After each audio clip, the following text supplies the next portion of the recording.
یہ جو ریسنگ گاڑیاں ہوتی ہیں نا، فراری اور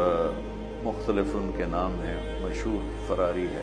اٹلی میں بنتی ہے، لمبرگینی، یہ دونوں بنتی ہیں وہاں اٹلی میں۔ اور اس میں جو آدمی جا رہا ہو اس کے لیے سپیڈ لمٹ کی قید کوئی نہیں، ورنہ سب گاڑیوں پہ 120 کلومیٹر پر کہ اوپر جائیں گے تو جرمانہ ہوگا، لیکن جو آدمی لمبرگینی میں جا رہا ہے یا فراری میں جا رہا ہے اس کے لیے کوئی جرمانہ نہیں، چونکہ وہ یوں کرو تو 1 سیکنڈ میں وہ 120 پہ چلی جاتی ہے، صرف اتنا کرنے سے شم ایسے جاتی ہے۔ تو میں آپ کو ایک لیمبرگینی دینا چاہتا ہوں، فراری 8 کروڑ کی ہے، فراری 8 کروڑ کی گاڑی ہے فراری۔ کئی دفعہ وہاں جب جاتا ہوں تو کوئی نہ کوئی بٹھا دیتا ہے، یہ آپ کو ذرا سیر کرائیں، وہ ہمارے کو تو شوق کی کوئی چیز ہے نہیں، وہ نوجوانوں کے شوق کی چیز ہے۔ تو 8 کروڑ کی گاڑی ہے، میں مفت آپ کو دے رہا ہوں، وہ ہے صبر۔ آخرت کے سفر میں اگر تیز چلنا چاہتے اور سب سے آگے نکلنا چاہتے ہو تو صبر کی فراری پہ سوار ہو جاؤ، تمہیں کوئی پکڑ نہیں سکے گا، تمہارے کوئی قریب بھی نہیں آ سکے کہ دنیا میں صبر کرنے والوں کا قحط آ گیا۔ بڑے بڑے علماء ہیں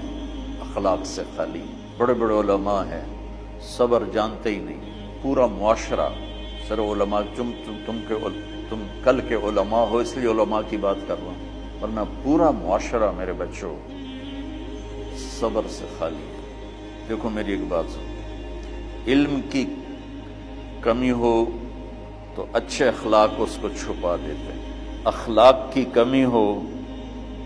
تو بڑے سے بڑا علم بھی اسے چھپا نہیں سکتے۔ سارے عیب ہوں اور اخلاق اچھے ہوں تو اخلاق وہ چادر ہے جس میں سارے عیب چھپ جائیں گے، بس ساری صفتیں ہوں اور بد اخلاق ہو تو ہر صفت کو بد اخلاقی چھپا دے گی۔ میرے نبی نے نماز لمبی پڑھی، اللہ نے روک دیا، کہ نہیں چاہیے، ما انزلنا علیک القرآن لتشقی، مختصر نماز پڑھیں، درمیانی نماز پڑھیں۔ پیسہ سارا خرچ کر دے، اللہ نے روک دیا، ولا تبسطها کل البسط، میرے نبی سارا خرچ نہ کرو، کچھ بچا کے بھی رکھو۔ تبلیغ میں اپنی جان کھپائی، اللہ نے اس سے بھی روک دیا، فلا تذهب نفسك علیہم حسرات، تبلیغ کرو خود نہ مر جاؤ۔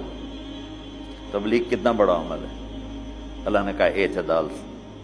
نماز کتنا بڑا عمل ہے، اللہ نے کہا درمیانہ ہاتھ رکھو۔ مال خرچ کرنا کتنا بڑا عمل ہے، اللہ نے کہا درمیانہ ہاتھ رکھو۔ جب میرے نے میں نے اخلاق میں بلند پرواز دکھائی تو اللہ نے کہا شاباش انک لعلی خلق عظیم، میرا نبی میں آپ کو شاباش دیتا ہوں، آپ کے اخلاق بڑے عالی شان۔ یہ نہیں کہا کہ اتنے بھی ذرا تھوڑا اکھ بھی کھائی کر کو کوڑا ہویا کر، تو تم مولوی بڑے غسیلے ہوتے ہو، تم میرے بچے بیٹھو نا اس لیے بات کر رہا ہوں۔ صبر نام کی شے ہی نہیں ہوتی، فقہ پڑھنا تو ہماری مت ماری جاتی۔ قرآن کو بھی فقہ کے انداز میں پڑھتے ہیں، حدیث کو بھی فقہ کے انداز میں، بخاری سے زیادہ امام بخاری پڑھاتے ہیں، ترجمۃ الباب پہ اتنا وقت لگا دیتے ہیں کہ حدیث جو اصل چیز ہے اس کی طرف توجہ نہیں جاتی۔ امام بخاری کی کتاب کا مقدمہ کوئی نہیں، تو اس پر جب بخاری شروع ہوتی ہے تو ہفتہ اس پہ سبق چلتا ہے کہ امام بخاری نے مقدمہ کیوں نہیں لکھا، جی میں سارے مل کے یعنی امام صاحب نے تو گلاں کی۔ میں اس کا اتنا آسان 1 منٹ میں اس سارے سبق کو ختم کر دیتا ہوں بخاری شریف کے، کہ دیکھو بھائی امام صاحب کا دل نہیں کیا مقدمہ لکھنے کو، اس لیے انہوں نے نہیں لکھا، گل ایک حدیث کے عنوان اور حدیث میں جوڑ نہیں تھا، تو شیخ رمزی بہت بڑے فاضل آدمی ہمارے فیصلہ آباد، میں نے کہا شیخ یہ جوڑ کوئی نہیں، کہ شیخ ھذا من اصعب ابواب البخاری، یہ بخاری شریف کے مشکل ترین ابواب میں سے۔ میں نے کہا بڑا آسان کام ہے، امام بخاری بھول گئے، ترجمہ کوئی اور تھا، حدیث کوئی اور لکھ دی، بھول گئے، بشر ہی تو ہیں، کیوں بچوں نے مصیبت پان دے۔ تو بچوں شوق سے جاؤ، بہانے نہ کرو،